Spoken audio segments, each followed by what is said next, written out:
Once again with Hook 'em Up Snake Hooks and Covenant Harbor Shell Reptile Traders. I'm out here with a nice little snake, Western rat snake. These are pretty cool looking guys, man. They're big. They're not too aggressive. I've gotten some really good pictures today where they were acting it. This guy's a little cold right now, so he's just wanting to lay down and be really relaxed. The way you can identify these against the racers are the fact of, in their scales, they have pigments of pink and maybe like an orange color, and you can follow them and they're a little heavier, and they're also a constrictor, where racers are not. They'll shake their prey vigorously to death. But another way you can tell is under the bottoms. They have these, underneath them, he's got a checkered pattern. See that nice, beautiful checkered pattern there? Man, that's really nice. Someone had asked me today about their tails. This is a good shot.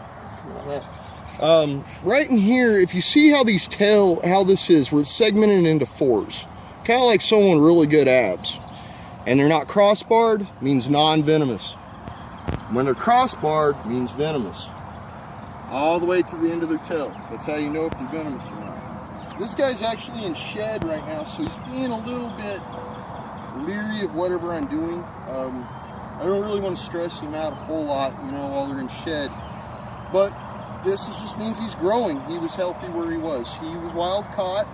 I had a good friend, Ricky Lee Jones Jr. He hooked me up with these guys. He gave me a phone call a few days ago. Said, hey, I got some snakes for you to come take a look at. I want to say thank you to him. And I know he's got some daughters at home. You know, they're going to be watching this video, so hopefully you guys will enjoy it, okay? But yeah, I wanted to say that these snakes right here, they're incredibly, really docile for the most part.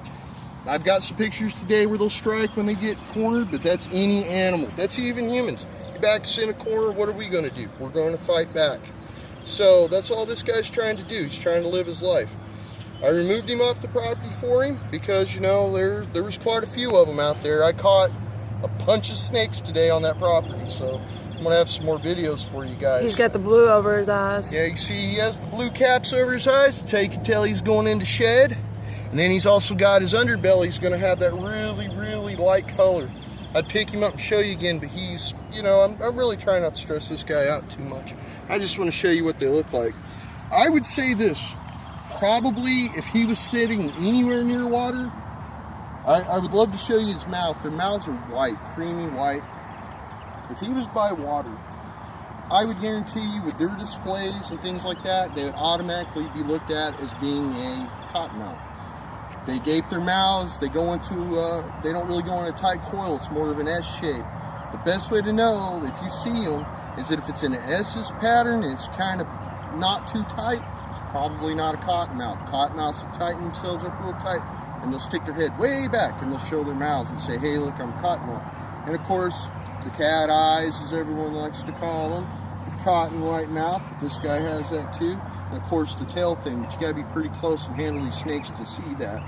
But when you're identifying dead snakes on the road for research purposes, we use that as a way of kind of knowing species and things like that, what we're dealing with in the area and what to be looking for. Like I said, they got really cool patterns. They're really light pattern. They're a very black snake. They're really dark, really draped. Very commonly mistaken for, I'm assuming, a cottonmouth. You would know for a fact this is not a copperhead. If you've seen it on the ground, this is one of those snakes I would say it's cottonmouth. This one is not. It's just a rat snake. I mean, like I said, he's pretty laid back. He's just trying to hide from me. He's trying to see what's going on and what I'm up to. He had recently ate. He regurgitated his meal on me, and I was upset about that because, you know, when they get a little stressed out, they'll do that. But all right, well, this is me saying once again, you know, it's been real good talking to you guys and showing you another one of my cool snake friends. And also, check out my YouTube page, Hook 'em Up Snake Hooks. We're doing some real work now, and a lot of people are real happy with the quality of them. These work really well for every snake that I've caught so far. I also make customs for different species if you'd like.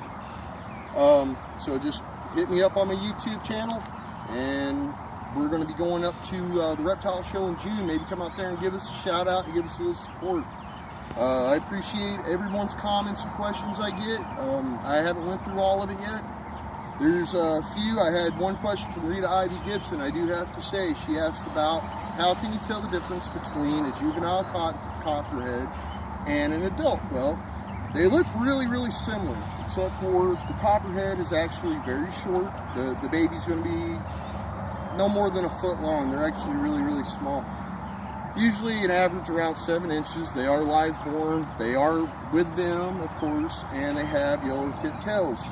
Bright yellow tipped tails, best way you can identify them. Cottonmouths, all the same. The other part of them is the question I also always receive, and she also asked me. Whenever I was in school, I always heard that baby snakes are more venomous or more dangerous than their adult counterparts. I'm going to be honest with you.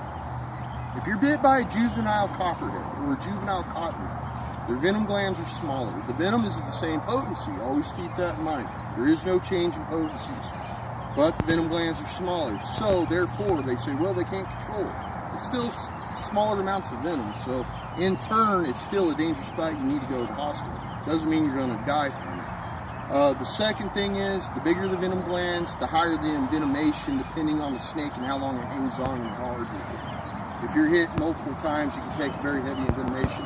So, of course, from a larger snake with bigger venom glands equals more venom. So, I just want to tell you guys, it's been really good talking to you once again. And I'll see you guys in the next video. And keep watching Coming Out for Show Reptile Traders for updates and maybe some scheduled hunts and things like that. So, happy hunting, guys, and take care.